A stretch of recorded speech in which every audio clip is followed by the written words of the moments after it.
Welcome to Public Health on Call, a new podcast from the Johns Hopkins Bloomberg School of Public Health. Our focus is the novel coronavirus. I'm Josh Sharfstein, a faculty member at Johns Hopkins and also a former secretary of Maryland's Health Department. Our goal with this podcast is to bring evidence and experts to help you understand today's news about the novel coronavirus and what it means for tomorrow. If you have questions, you can email them to publichealthquestion@jhu.edu. That's publichealthquestion@jhu.edu for future podcast episodes. Today, I'm speaking to Dr. Lisa Cooper, professor at Johns Hopkins in the Schools of Medicine, Nursing, and Public Health, and director of the Johns Hopkins Center for Health Equity. Our discussion centers on the challenges that the coronavirus pandemic poses to vulnerable populations. We also discussed how the field of health equity is critically relevant to informing the public health and medical response. Let's listen. Dr. Cooper, thanks so much for joining me. You have spent your career studying equity in health, and now we have a pandemic where it's very clear that the illnesses and the challenges are affecting different people in different ways. From your vantage point, what's really important for people to know? Well, I think it's really important for people to know that there are certain groups in our society that are at much higher risk of doing poorly during this pandemic. You know, that we are all at risk, but we have certain groups of people who, because they are already at risk for poor health, who will actually end up facing a lot of more struggles to stay healthy at this time. So who's on that list of groups that you're particularly worried about? So this list, of course, includes older persons, as we've heard a lot about. It includes ethnic minorities, people who live in poverty or have low wages and low income. There are people who have a lot of medical and mental health conditions, and people with disabilities who really require a lot of care and a lot of focus on their health anyway. So I want to explore a little bit why those groups of people are at greater risk from the pandemic. And I don't mean the biological reasons. You know, it appears that older adults are much more likely to get serious illness and even die from COVID-19. But really the non-biological reasons why they're at risk, the social, economic, and other reasons why they're at risk. Where do those start? They start with the fact that a lot of people in those groups don't have a lot of their basic health needs met on an average day. And so at this time, it's even harder for them to get those basic needs met. So things like being able to get food to eat, being able to have a safe place to live, or any place to live for that matter. And, just being able to get things like their medications and things like that, and other services that they might need in order to stay healthy. So we have people who don't have those basic needs that are being met at the time during their normal everyday lives. But now, when we're all finding it harder to do those things, they're having a hard time. People who don't make a lot of money can't afford to go shopping and stock up on groceries. People who are homeless don't have anywhere to stay inside and be sheltered at a time when we're asking people to remain distant, to keep social distance, and, to shelter at home. So those are some things. So those are really some basic things. So being able to have a place to be on their own and in a safe place. People don't have that, they're more likely to get COVID. If there's inadequate food, then it's very hard to be on your own. You have to go out and try to find food. And even then, you may be at increased risk of getting sick if you're malnourished. Let's talk about healthcare access, because, there's a lot of attention to testing and the need to get people who are sick into care as quick as possible so they're not in the community infecting other people. The different groups that you're talking about, do you have concerns that they won't be able to access the healthcare system to get what they need for COVID-19?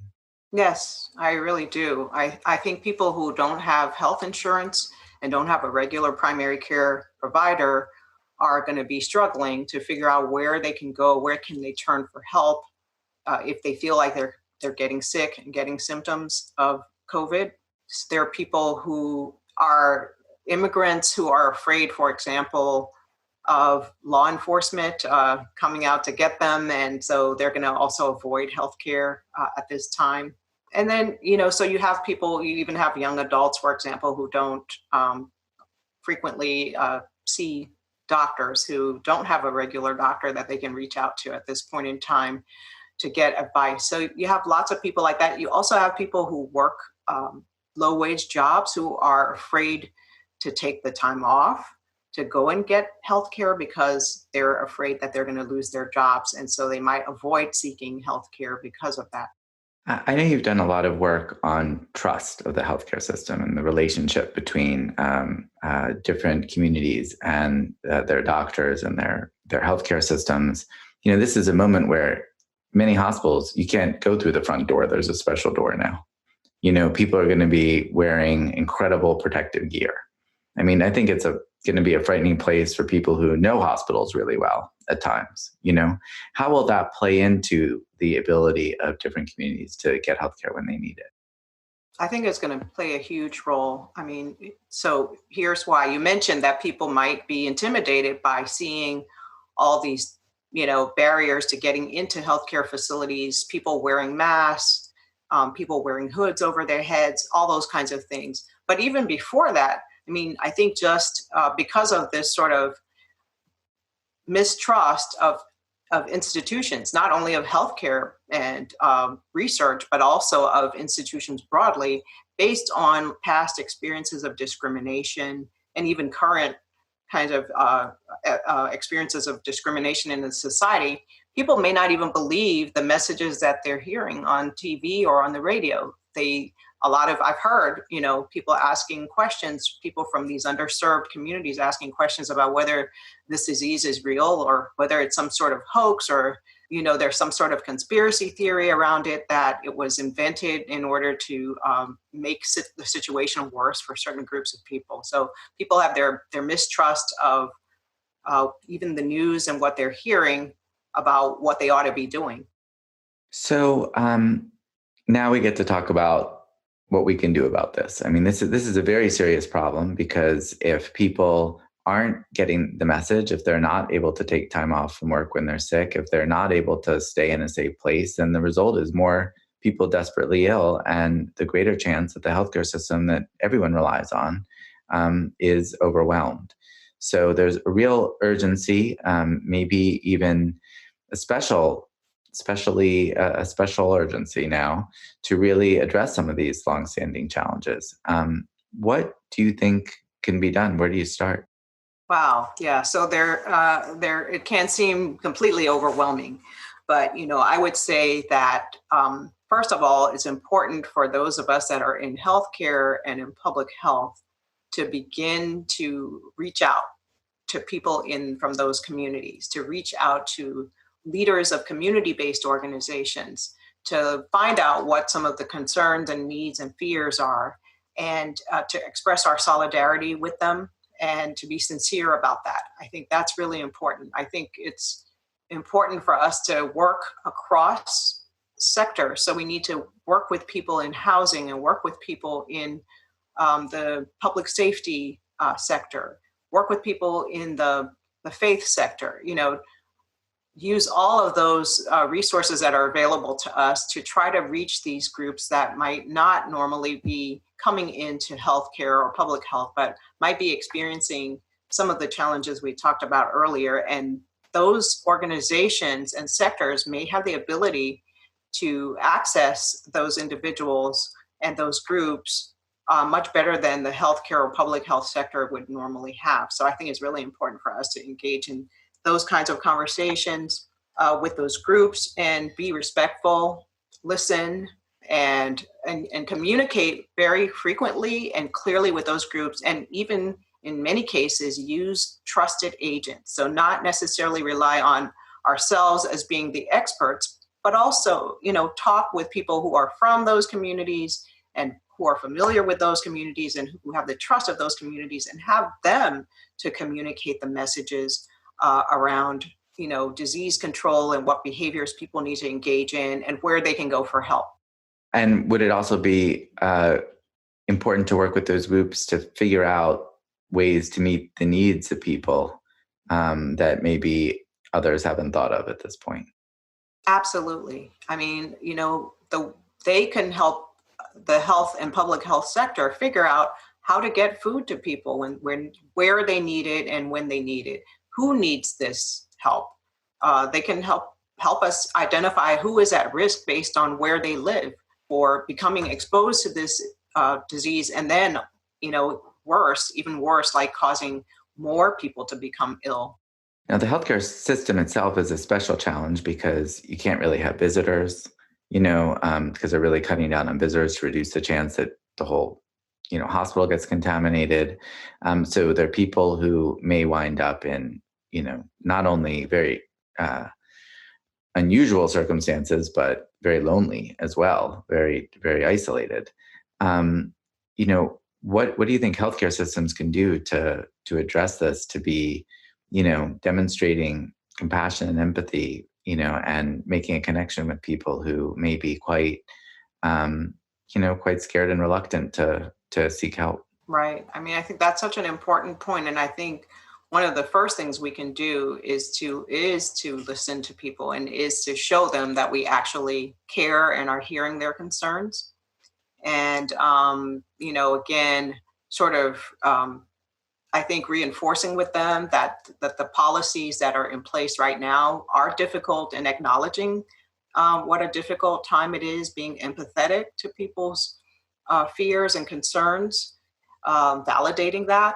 But then at the same time, letting people know that there are really important reasons for doing this, and letting them know when it is we're open or flexible to certain things that they might need, and letting them know what other options might be for them to communicate with loved ones, for example, or for us to make sure that they get the messages they need to get to the people they want to get them, that sort of thing. Maybe this is too simple, but maybe things like, if people don't have ready access to a phone or tablet to do, communications, video chats, other things, to really try to go the extra mile to help people do that. Yeah, absolutely. Offer to make a phone call for someone, to send a text message, to show them, their family members on FaceTime or whatever, all those kinds of things. Well, I know that you have worked on so many different kinds of solutions to these challenges. I really hope that your phone is ringing off the hook. I hope that people should be turning to experts in health equity at exactly this moment to help them unlock new ways to make sure that these really longstanding and unjust barriers to health come down, for the sake of not only people who are suffering them, but really for our collective ability to respond to this pandemic. That's certainly my hope as well. And I'm truly just honored and really committed to doing whatever I can at this point to really move, what we know about what are best practices for these groups of people into action right now, because I think that is really what we are going to need to save lives. Well, thank you so much, Dr. Cooper, for spending a few minutes today to talk with me. Thank you, Dr. Sharfstein. Thank you for listening to Public Health on Call, a new podcast from the Johns Hopkins Bloomberg School of Public Health. Please send questions to be covered in future podcasts to publichealthquestion@jhu.edu. This podcast is produced by Josh Sharfstein, Lindsay Smith-Rogers, and Lamare Morales. Audio production by Niall Owen McCusker and Spencer Greer, with support from Chip Hickey. Distribution by Nick Moran. Thank you for listening.